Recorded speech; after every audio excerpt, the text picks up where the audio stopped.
اور زندگی کیسے گزارنی ہے، یہ بہت بڑا سبق۔ تو میں آپ کو پورا اسلام 2 حدیثوں سے بتا دیتا ہوں، ایک ابتدا ایک انتہا۔ ایک ہی سوال میرے نبی سے پوچھا گیا، یا رسول اللہ مل اسلام، اسلام کیا ہے؟ یہ مدینے کے ابتدائی سال ہیں، اور جبریل انسانی شکل میں کہتے ہیں اسلام کیا ہے؟ آپ نے کہا کلمہ شہادت کی گواہی دینا، نماز پڑھنا، زکوٰۃ دینا، روزہ رکھنا اور حج کرنا۔ ٹھیک ہو گیا؟ یہی سوال بعینہ آخری حج پر جب اسلام مکمل ہو چکا ہے، عمرو بن ابسہ پوچھتے ہیں یا رسول اللہ اسلام کیا ہے؟ تو پہلا جواب دوبارہ دہراتا ہوں، کلمہ شہادت، کلمہ توحید کی گواہی دینا، نماز پڑھنا، زکوٰۃ دینا، روزہ رکھنا، حج کرنا۔ ایک ہی سوال ہے، وہی سوال ہے، سوال کرنے والا ایک اور آدمی ہے، اور ٹائم آگے جا چکا ہے۔ اب جواب کیا آیا؟ اب جواب آیا اطعام الطعام وطیب الکلام۔ سبحان، آپ نے فرمایا اسلام ہے میٹھا بول بولنا اور کھانا کھلانا۔ میٹھا بول، میٹھا بول۔ میں اللہ کی قسم اٹھاتا ہوں جو سن رہا ہے، ساری دنیا کے شہد میں اتنی مٹھاس نہیں جتنی زبان کے میٹھے بول میں مٹھاس ہے، اور میں اللہ کی قسم اٹھاتا ہوں 7 سمندر کے پانی میں اتنی کڑواہٹ نہیں جتنی ایک زبان کے کڑوے بول میں کڑواہٹ۔ ایک بول دلوں کو زندہ کر دیتا ہے، اور ایک بول دلوں کو ویران کر دیتا ہے۔ ایک بول گھروں کو آباد کر دیتا ہے، اور ایک بول گھروں کے ٹکڑے ٹکڑے کر دیتا ہے۔ تو آپ نے کہا اسلام کیا ہے؟ میٹھا بول بولنا، کھانا کھلانا۔ اچھا کھانا کھلانا تو چلو غریب آدمی کہاں سے کھلائے گا، میٹھے بول میں تو پیسے نہیں لگتے۔ کسی کے ساتھ مسکرا کے ملنا، خاص طور پر والدین، بیوی، بچے، بچوں کے لیے ماں باپ، بیوی کے لیے خامند، خامند کے لیے بیوی، ان قریبی رشتوں میں میٹھا بول فرض عین ہے، اور کڑوے بول سے بچنا فرض عین ہے، ورنہ ہم اپنی نسل کو توڑ کے رکھ دیں گے۔ گھروں کی آبادی کا تعلق اتنے بڑے گھر سے نہیں ہے کہ ایڈا وڈا گھر ہوئے گا تو تاں زندگی چنگی ہوئے گی۔ گھروں کی آبادی کا تعلق اچھے اخلاق سے ہے، میٹھے بول سے ہے، درگزر سے ہے، معاف کرنے سے ہے، حوصلہ افزائی سے ہے۔ اگر یہ باتیں نہیں ہیں تو زندگی ویران ہے۔ یہ جتنے بڑے کاروباری ہیں ان کے پاس نہ بیوی کے لیے ٹائم ہے نہ بچوں کے لیے ٹائم ہے۔ یہ کاروبار کے لیے پیدا ہوتے ہیں اور اسی کو کرتے کرتے مر جاتے ہیں۔ یہ اتنی بے اعتدال زندگی گزارتے ہیں کہ ان کی لائف کوالٹی پر رحم آتا ہے۔ یہ میرے نبی کا طریقہ زندگی نہیں ہے۔ میرے نبی نے کائنات کا سب سے بڑا بوجھ اٹھایا اور اپنے گھر کو ٹائم دیا، بچوں کو ٹائم دیا، بیوی کو 11 بیویاں تھیں، 9 زندہ تھیں، ان کو ٹائم دیا۔ مل اسلام، اسلام کیا ہے؟ ابتدائے زمانہ کا سوال ہے، اللہ اور رسول کی گواہی دینا، نماز پڑھنا، زکوٰۃ دینا، روزہ رکھنا، حج کرنا۔ اللہ کا فضل ہے اس اسلام پر ایک بہت بڑا طبقہ چل رہا ہے۔ اب آیا پیک والا اسلام، پہلی جماعت سے چلتے چلتے ایم اے پر پہنچ گئے، پی ایچ ڈی پر پہنچ گئے۔ یا رسول اللہ مل اسلام؟ تو آپ نے فرمایا میٹھا بول بولنا اور کھانا کھلانا۔ کھانا کھلانے سے مراد صرف کھانا کھلانا نہیں، سخاوت، لوگوں کی ضرورتیں پوری کرنا، خدمت کرنا، ان کے کام آنا۔ ایک فقیر آیا، یا رسول اللہ ضرورت مند ہو۔ آپ نے کہا میرے پاس تو کچھ ہے نہیں، اس وقت تو کچھ نہیں۔ وہ کہنے لگا میں دکاندار سے لے لیتا ہوں، آپ ادا کر دینا بعد میں۔ آپ نے کہا ٹھیک ہے۔ تو حضرت عمر پیچھے سے بولے یا رسول اللہ یہ بھی کوئی انصاف کی بات، آپ کے پاس ہو تو آپ خرچ کریں، ہے نہیں تو اگلے دا ادھار سرتے چاہتے بہ جاؤنا یا رسول اللہ، یہ کام ٹھیک نہیں۔ تو ایک وہاں صحابی بیٹھے تھے عبداللہ بن حذیفہ، کہنے لگے یا رسول اللہ ٹھوک کے رکھو، انفق ولا تخش من ذی العرش اقلالا، یا رسول اللہ خرچ کرتے آئیں اور اللہ سے کمی کا ڈر نہ کریں۔ تو آپ نے مسکراتے ہوئے فرمایا بہذا امرت، مجھے بھی میرے رب نے اسی کا حکم دیا ہے۔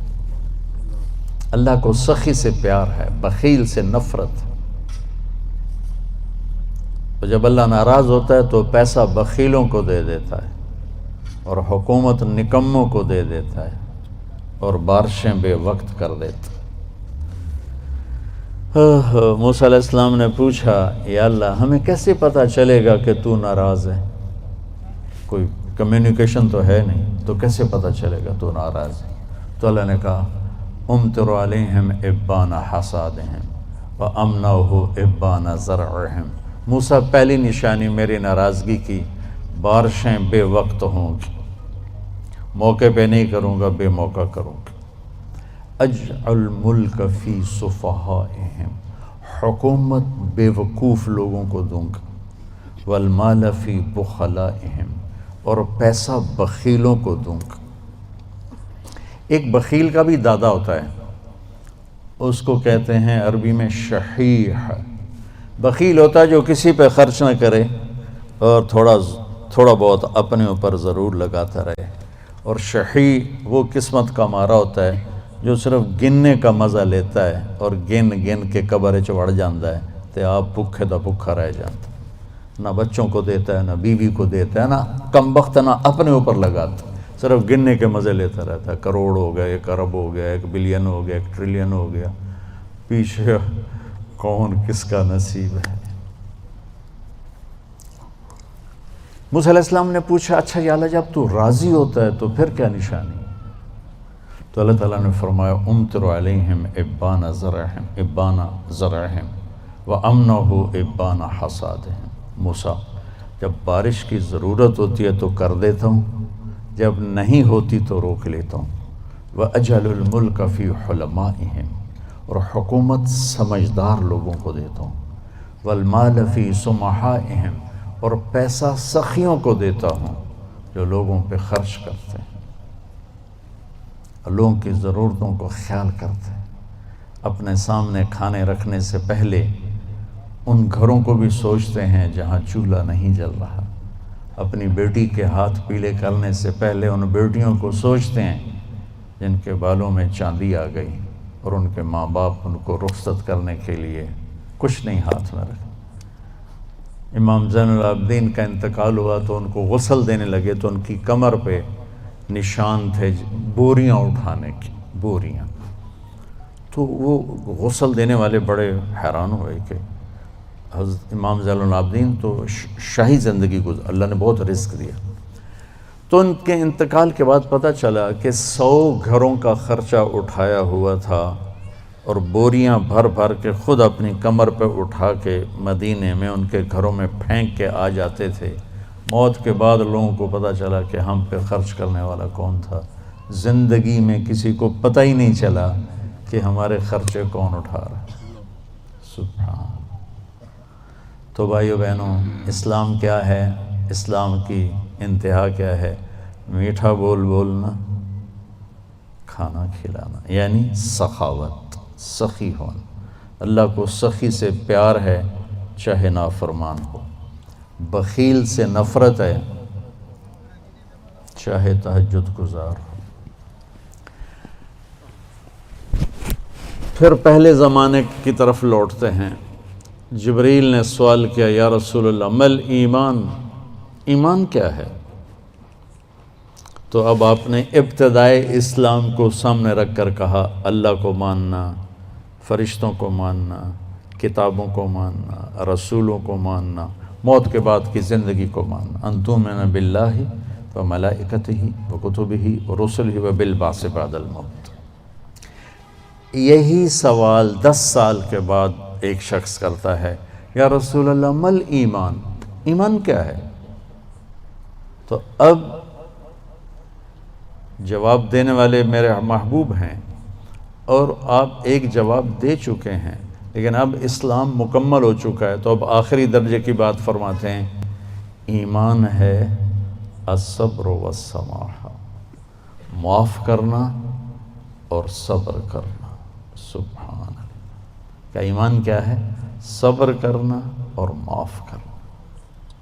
تو بھائیو، اگر ہم یہ 2 ٹپس لے لیں تو ہمارے گھر خوبصورت، ہماری لائف کوالٹی خوبصورت، ہماری نسلیں خوبصورت، ہمارے رشتے خوبصورت، امیر غریب کے گھر میں خوشی ہوگی، ناگواری آئے صبر کرے، زیادتی ہو جائے معاف کرے، آپ کی زندگی خوبصورت ہو جائے۔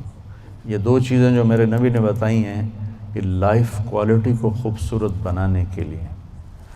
دیکھو، زندگی کا خوبصورت ہونا الگ میٹر ہے، اور گھر ایسا ہونا یہ الگ میٹر ہے، چیزوں کا عمدہ ہونا یہ الگ چیز ہے، اور انسان کی زندگی کا خوبصورت ہونا یہ الگ چیز، یہ 2 الگ چیزیں ہیں۔ ہماری ساری طاقت لگ رہی ہے کہ گاڑی ایسی ہو، گھڑی ایسی ہو، کپڑا ایسا ہو، برانڈڈ ہو، ہماری زندگی بڑی اچھی ہو۔ زندگی اچھی نہیں ہوگی، چیزیں اچھی ہوں گی۔ زندگی اچھی ہونے کے لیے در مصطفیٰ پہ جھکنا پڑے گا۔ لَقَدْ كَانَ لَكُمْ فِي رَسُولِ اللَّهِ أُسْوَةٌ حَسَنَةٌ۔ اگر تمہیں زندگی اچھی گزارنی ہے نا تو میرے نبی کے پاس آؤ، وہ تمہیں ڈیفنس سے نہیں ملے گی، کیماڑی سے نہیں ملے گی، چھوٹے بڑے کاروباروں سے نہیں ملے گی، ہیرے کی انگوٹھی میں نہیں ہے، وہ میرے نبی کے غلامی میں ہے، جس کو میرے نبی لے کر آیا، خوبصورت زندگی۔ تو یہ 2 باتیں جو میں نے بتائی ہیں یہ اسلام کا حسن ہے، زندگی کو خوبصورت بنانے والی چیزیں ہیں کہ ہم اپنی زندگی کو، پوری زندگی کو اسلام بنائیں۔ کیسے؟ میٹھا بول، غیبت چھوڑ دیں، جھوٹ بولنا چھوڑ دیں، دھوکہ دینا چھوڑ دیں، گالی دینا چھوڑ دیں، غصہ چڑھا ہے تو بے عزت نہ کریں، سنبھل کے لفظ بولیں، اپنے رشتوں میں والدین کے پاؤں دھو کر پئیں، ان کی دعائیں لے لیں۔ ماں باپ کی دعا وہاں پہنچا دیتی ہے جہاں بیت اللہ کی ساری زندگی کی بندگی بھی نہیں پہنچاتی۔